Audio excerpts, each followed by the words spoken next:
তাঁত সমৃদ্ধ জেলা হিসেবে পরিচিত সিরাজগঞ্জ, বিশেষ করে সদর, বেলকুচি, শাহজাদপুর ও উল্লাপাড়া উপজেলার উৎপাদিত বাহারি সব শাড়ি ও লুঙ্গির সুনাম দীর্ঘদিনের। ঈদকে ঘিরে তাই বাড়তি আয়ের আশায় তাঁত কারখানাগুলোতে শ্রমিকদের ব্যস্ততা বেড়ে গেছে আগের চেয়ে কয়েক গুণ বেশি। বিশেষ করে এবারের ঈদে গ্যাস কাতান, জামদানি ও জলছাপ শাড়ির চাহিদা রয়েছে সবচেয়ে বেশি। ঈদ যত ঘনিয়ে আসছে দেশ জুড়ে এসব কাপড়ের চাহিদাও বাড়ছে কয়েক গুণ। চাহিদা থাকায় ভোর থেকে রাত পর্যন্ত তৈরি করা হচ্ছে নানা ধরনের বাহারি শাড়ি। এখানকার তৈরি শাড়ি স্থানীয় চাহিদা মিটিয়েও বিক্রি করা হচ্ছে দেশের বিভিন্ন স্থানে। আগে কাজ করতাম 6 ঘন্টা, এখন কাজ করি 10 ঘন্টা 12 ঘন্টা। তারপরে ঈদগুলোকে ব্যস্ততা বাড়ছে, কেনাকাটা করা লাগবে আমাদের, ঠিক আছে।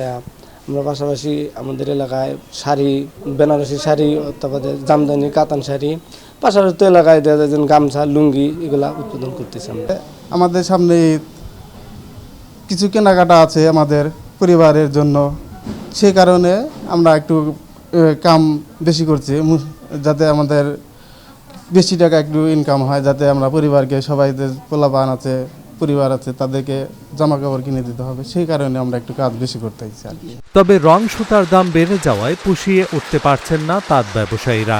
তাই রং সুতার দাম কমানোর পাশাপাশি সরকারের নজরদারি বাড়ানোর দাবি জানান তাঁত মালিকরা। রং সুতার অনেক দাম হচ্ছে আজ থেকে 15-16 বছর হতে, যার কারণে আমাদের তাঁত সব বন্ধই হয়ে গেছে। সীমিত আকারে কিছু তাঁত আছে, এগুলা খুব কষ্ট হইতে চালানো। তে আমরা সরকারের কাছে দাবি রাখি, রং সুতা এবং বিদ্যুতের দাম যেন কমায়া দেয়। কমায়া দিলে আমরা কাপড় বেচা তখন আমরা পোষাইতে পারবো এবং তাঁত চালাইতে পারবো। মানে এই যে আগে আমরা করোনার আগে আমরা খুব ভালো ব্যবসা করছি, আমাদের এলাকার প্রত্যেকের বাড়ি বাড়ি তাঁত ছিল। হ্যাঁ, ওই সময় আমাদের ব্যবসা করে আমাদের সংসার চলতো, আমরা রুজি রোজগার করতাম। আমাদের বাড়ির থেকে যারা কাজ করতো তারাও ভালোভাবে ইনকাম করতে পারতো। এখন বর্তমান রং সুতার দাম বেশি, আমরা জেনারেটর চালাইতে পারি না, আমাদের শ্রমিকদেরও বিল হয় না, বাড়ির ভিতর যারা কাজ করে তাদের যারা সুতা তোলে তাদের বিল হয় না। মানে এই রং সুতার দাম যদি কমের দিকে না আসে, সরকার যদি এদিকে দৃষ্টি না করে, এটা যদি কোনো ব্যবস্থা না নেয়, তাহলে আমাদের ব্যবসা বাণিজ্য বন্ধ হয়ে যাবে।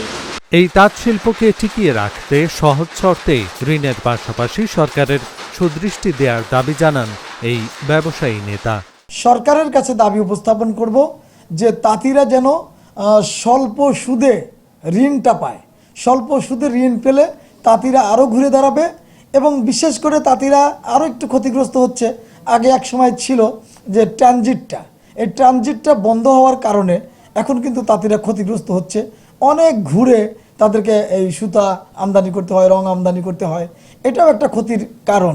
তো আমি সরকারের কাছে সিরাজগঞ্জ চেম্বার অফ কমার্সের পক্ষ থেকে দাবি উপস্থাপন করতে চাই আপনাদের মাধ্যমে যে তাঁতিরা যেন ক্ষতিগ্রস্ত না হয়, তাঁতিরা তাদের পণ্য তৈরি করতে পারে, ঋণ যেন স্বল্প সুদে পায়, তাদের নিরাপত্তার ব্যবস্থা যেন দেওয়া হয়।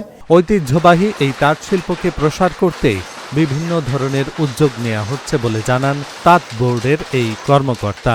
আমরা তাঁত বোর্ডের পক্ষ থেকে তাঁতিদেরকে আমরা লোন প্রদান করে থাকি, দ্বিতীয়ত হচ্ছে আমরা প্রশিক্ষণ প্রদান করে থাকি, তৃতীয়ত হচ্ছে আমরা বিভিন্ন মত বিনিময় সভার মাধ্যমে তাঁতিরা যেন তাদের গতানুগতিক সিস্টেম থেকে বের হয়ে ডিজিটালি তাদের প্রোডাক্টটা উৎপাদিত প্রোডাক্টটা সেল করতে পারে, সেই ধরনের দিক নির্দেশনা আমরা দিয়ে থাকি। সিরাজগঞ্জ জেলায় প্রায় 5 লক্ষাধিক তাঁত রয়েছে। আর এসব তাঁতে ঈদ উপলক্ষে এখন বিভিন্ন ধরনের বাহারি শাড়ি তৈরি করছে প্রায় কয়েক লক্ষাধিক তাঁতি। Dhaka journal, news desk.